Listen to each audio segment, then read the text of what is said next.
Le cinéma. Le cinéma, ça fait rêver. Enfin, en tout cas, ça me fait rêver. Pas pour le côté célébrité, paillettes. Ça, c'est ce qui fait rêver beaucoup de monde, mais je pense que c'est vraiment une erreur d'être attiré par ça. Moi, ce qui me fait rêver, c'est l'activité en elle-même.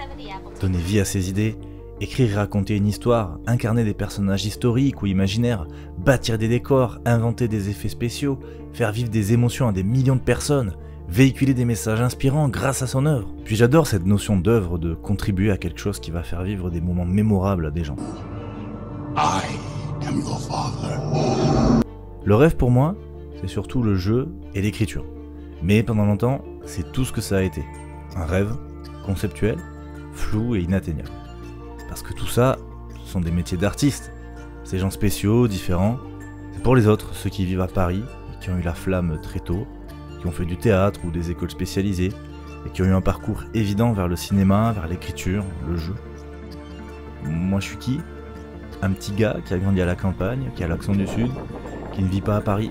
Un gars sans réseau, sans référence artistique, sans formation, et sans personne dans son entourage qui lui permettrait ne serait-ce que d'y croire. Et surtout, quelqu'un qui doute beaucoup par nature. Alors j'ai rangé ce rêve dans un coin discret de mon esprit et je me suis cherché d'autres rêves. Ambitieux, mais plus raisonnables, plus acceptables. Entrepreneur par exemple. C'est bien entrepreneur, surtout quand tu viens d'une famille d'artisans et d'entrepreneurs. Ça reste créatif et différent, avec une image de liberté assez à la mode. Mais c'est plus concret, plus possible. L'idée m'a plu, m'a passionné même, et j'ai décidé d'en faire mon rêve. Plus que ça, j'ai carrément décidé d'en faire mon identité. Je devais devenir Robin, entrepreneur à succès, pour avoir le sentiment que je faisais vraiment quelque chose de ma vie, pour que tout ça ait un sens.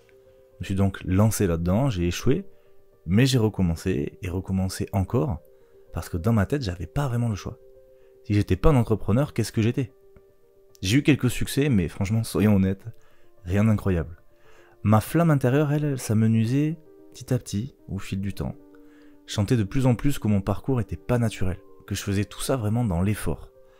Avec une désagréable sensation de nager à contre-courant pendant des années, de ne pas me sentir à ma place, aligné avec ce que je suis réellement censé faire. En 2020, après une période difficile pour mon activité, j'ai mené de nouvelles actions qui m'ont permis de bien remonter la pente et de rencontrer quelques succès. Des succès plutôt prometteurs. Mon activité de consulting se lançait enfin pour de bon, et j'avais largement de quoi être satisfait. D'autant que, quelques mois auparavant, j'apprenais l'heureuse nouvelle que ma femme était enceinte. Nous allions avoir un bébé, je devais donc être encore plus content que mon activité se développe, content de pouvoir sécuriser l'avenir de ma fille.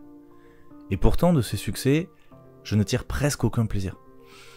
Je suis même saoulé d'avance de la vision que j'ai de la suite. Je sais que ça m'intéresse pas vraiment. J'ai plus envie de développer mon entreprise, ça me fait plus rêver. Mais j'avais encore pas mal de contrats en cours, et puis des obligations financières. Donc, je continue tant bien que mal à avancer pendant les 6 prochains mois. Août 2020, naissance de ma fille, des émotions incroyables, une nouvelle façon de voir le monde. Et là, je crois que ça a été le déclic final. Ça a accéléré en fait un processus d'introspection que j'avais entamé des années plus tôt.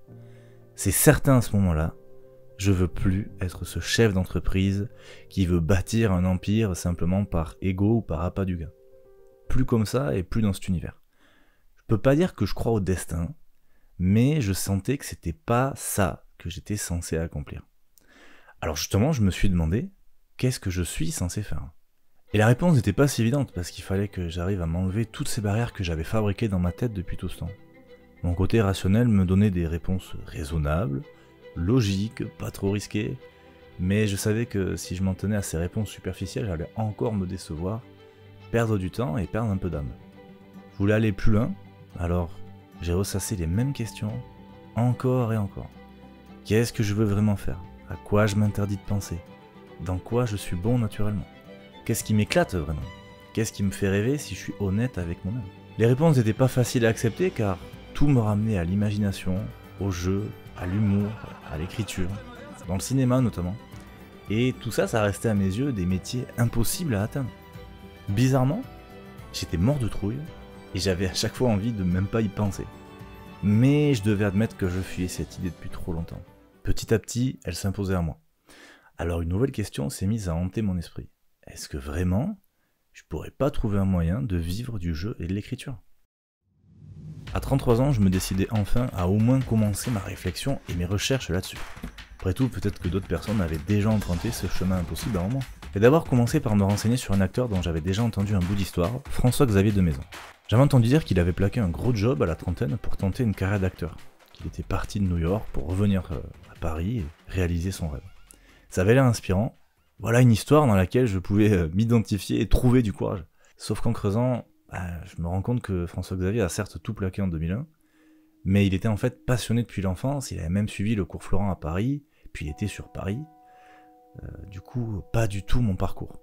À mes yeux, en fait, c'était juste un retour aux sources pour lui, mais il avait déjà tout ce qu'il fallait. Ça me donne donc pas vraiment espoir, alors je poursuis mes recherches et je fouille dans Google, à la recherche d'acteurs sans formation, ou de scénaristes sans formation, ou d'acteurs qui ont commencé tard, d'acteurs qui n'ont pas fait de théâtre. Et en fait, je trouve jamais vraiment une seule personne qui a percé dans ce milieu en partant de rien et en n'étant pas à Paris.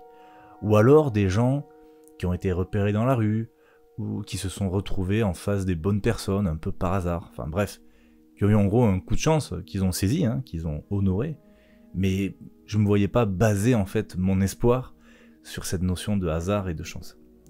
Rien pour moi à quoi m'accrocher pour me dire que mon objectif était atteignable, puisque d'autres l'auraient fait avant moi. Des heures de recherche pour me donner du courage, puis au final, plus j'en faisais, plus ça me remettait la tête sous l'eau. Le constat, c'est que personne n'avait réussi en partant des mêmes conditions que moi, c'est-à-dire après 30 ans, avec des enfants, sans expérience, sans formation, sans réseau, et en vivant bien loin de Paris. Franchement, ce constat m'a fait passer quelques jours amers. J'avais enfin mis le doigt sur ce que je pensais être mon vrai rêve, et entamé des petites actions dans sa direction, et je me retrouvais à nouveau découragé avant même d'avoir essayé. Avant même d'avoir essayé. Avant même d'avoir essayé, putain. Ça, là, cette phrase-là, je crois que ça a été le signal de la révolte. C'est vraiment exactement ce « avant même d'avoir essayé » qui m'a révolté. Ça m'a révolté contre moi-même, contre ma lâcheté. Je me disais, mais attends, tu préfères abandonner avant même de commencer, espèce de loser ? C'est ça, Robin le guerrier, l'entrepreneur, le fonceur. C'est ça l'exemple que tu veux montrer à ta fille, quoi. Le mec qui abandonne avant d'avoir essayé.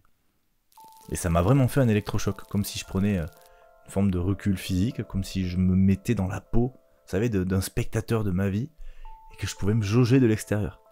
Et j'avais envie de me faire la morale, quoi. J'avais envie de me rappeler que cette attitude d'abandon, ça allait me mener nulle part, en fait, que c'était plutôt un chemin direct vers la loose, que c'était une forme d'ego mal placé. C'était la peur d'échouer, quoi. C'était ce sentiment qui avait, au final, influencé mes recherches. Je pense que mon regard était corrompu par la peur, et du coup il retenait que les informations qui validaient l'abandon. Qui validaient l'idée qu'il valait mieux en fait ne même pas essayer, ne même pas risquer de se mettre dans une situation d'échec. Sauf qu'au final j'ai quand même vraiment conscience que j'ai qu'une vie, que le temps ça passe vite et en fait ça me fait flipper. Du coup hors de question que je laisse la peur me guider. Je me suis confronté mentalement à l'idée de l'échec, à ce que ça impliquait, à la forme que ça pourrait prendre, aux conséquences. Je me suis vraiment plongé dedans, plongé dans tout ce qui me faisait peur depuis si longtemps, et vous savez quoi ? Il n'y avait rien de terrifiant. J'allais pas mourir, au final je risquais quoi ? De pas y arriver, de me sentir un peu con, jugé par les autres, petite situation d'échec. Et alors ? Enfin, je suis déjà passé par là lorsque j'ai planté ma première société, et clairement je suis pas mort. Je veux pas jouer et écrire pour devenir une superstar. Moi je veux juste pouvoir m'exprimer à travers ces arts, peut-être arriver à en vivre à terme, mais même si j'en vivais pas, rien ne m'empêche d'écrire et de jouer dans mes propres créations. Rien ne m'empêche de m'exprimer si c'est ça que je recherche vraiment. Surtout aujourd'hui, avec des plateformes comme YouTube. Alors oui, je peux échouer dans l'idée d'un jour écrire un chef-d'œuvre qui me rendra millionnaire ou de jouer dans des films au succès international, mais non, je peux pas vraiment échouer dans l'idée de simplement écrire et jouer. Donc, est-ce que ça serait si terrible de tenter quelque chose et d'échouer ? Non. Dès que j'ai fait ce constat, dès que j'ai eu le courage de me confronter à mes peurs de l'échec, ça a allégé le regard que je posais sur tout ça. Et notamment sur mes recherches, j'ai arrêté de me comparer ou de chercher le parcours totalement similaire au mien, parce qu'en fait j'ai plus besoin de ça pour y croire. Là aujourd'hui je suis juste curieux de voir jusqu'où je peux aller. Au final, mes recherches sont vraiment devenues une source de ce que je cherchais initialement, c'est-à-dire une source d'inspiration. Et encore récemment, j'ai écouté pas mal d'interviews, des interviews de Tahar Rahim, qui a fait des études de cinéma, mais pas d'acting à la base, Roche Dizem, Lino Ventura, Alexandre Astier, Kian Kojandi, Abdelraouf Dafri, plein de parcours. Et j'ai découvert que parfois c'était des parcours faciles, parfois extrêmement difficiles, mais dans tous les cas, ce qui était bien, c'est que je pouvais enfin en tirer uniquement de l'inspiration, et ne plus me dévaloriser à travers une comparaison qui était un peu absurde, quoi. Et je me suis aussi repenché sur le parcours de François-Xavier de Maisons, et là je suis tombé sur cette citation. Ma vocation première était le théâtre, mais par peur, par lâcheté, pour rassurer mes parents qui me conseillaient d'être raisonnable, j'y avais renoncé. De mon côté, j'étais passé à côté de cette citation à cause de ma négativité, mais une fois que je l'ai vraiment lue, cette citation elle a résonné en moi, mais comme s'il s'agissait de mes propres paroles. Peur, lâcheté, raisonnable. Honnêtement, combien d'entre nous voient leur vie guidée par ces mots? Combien de rêves seront finalement jamais effleurés à cause de ça? En plus, moi je nourrissais depuis longtemps l'impression que j'étais assez courageux parce que je fais de la boxe, je me remets en question souvent, j'ai créé des sociétés, j'avais pas peur de recommencer même après l'échec, donc je me disais je dois être courageux. Mais au final, est-ce que camoufler son vrai rêve avec d'autres projets un peu tarés, est-ce que c'est vraiment du courage? Je suis pas sûr, quoi. Aujourd'hui, ma décision est prise. Fini la peur, fini la fuite, fini l'abandon sans combat. J'accepte la quête, j'accepte d'en faire un combat qui peut durer 10, 20, 30 ans. J'accepte d'avance les difficultés, les échecs, les humiliations possibles. Et pour la première fois de ma vie, je suis dans l'acceptation de la douleur et d'un possible échec. Et franchement, c'est génial. J'accepte parce que le parcours me semble franchement trop beau pour ne pas l'emprunter. J'accepte parce que j'ai qu'une seule vie, et que c'est le sens que je lui choisis. Et j'accepte parce que c'est l'exemple aussi que je veux donner à mes enfants. Qu'importe mon point de départ, je choisis de voir le positif. J'ai pas de réseau, c'est pas grave, je vais me le créer. J'ai pas d'expérience d'acteur ou de scénariste, c'est vrai. Mais à la place, j'ai un vécu assez unique. J'ai monté des boîtes, je me suis battu, j'ai été commercial, j'ai galéré. Je suis habitué à me créer ma chance en fait, sans attendre qu'on me la donne. Du coup, je vais continuer dans cette voie-là. Je vais créer des projets pour écrire et jouer, et puis créer encore et encore. Et c'est comme ça que je vais me créer mon expérience. J'ai pas de formation, ouais, aujourd'hui c'est vrai, mais qu'est-ce qui m'empêche finalement de rattraper ça? Qu'est-ce qui m'empêche de peut-être suivre des masterclass, ou de trouver des cours, ou de trouver des coachs, de contacter des gens, et dans tous les cas, voilà, de trouver des moyens de me former. Et je vis pas à Paris, ça c'est vrai que c'est pas facile, mais je me dis, je peux m'y rendre au besoin. Puis avec le web, avec YouTube, je décide de faire confiance en fait dans l'ouverture des possibilités. Soyons honnêtes, je connais pas exactement le chemin que je vais emprunter, mais vraiment là je fais le choix de croire en la suite. J'entrevois la première étape, qui sera donc YouTube. Puisqu'à partir d'aujourd'hui, je dédie cette chaîne à ma quête impossible. Ça sera en fait mon terrain de jeu, mon laboratoire, ma salle d'entraînement et ma scène. Donc dans les mois et les années à venir, je partagerai ici mon parcours, mes réussites, mes galères, mes créations, mes expériences, tout ce dont j'aurai envie de parler. Et je vais faire ce qui me semble juste pour me rapprocher du cinéma, mais aussi me rapprocher d'autres formes de création qui sont liées au jeu et à l'écriture, comme le jeu vidéo, l'humour ou même la littérature. Et j'espère que vous trouverez ici une vraie, authentique bouffée d'inspiration à travers toute cette aventure que je vais vous partager. A très bientôt, merci de m'avoir écouté, bisous.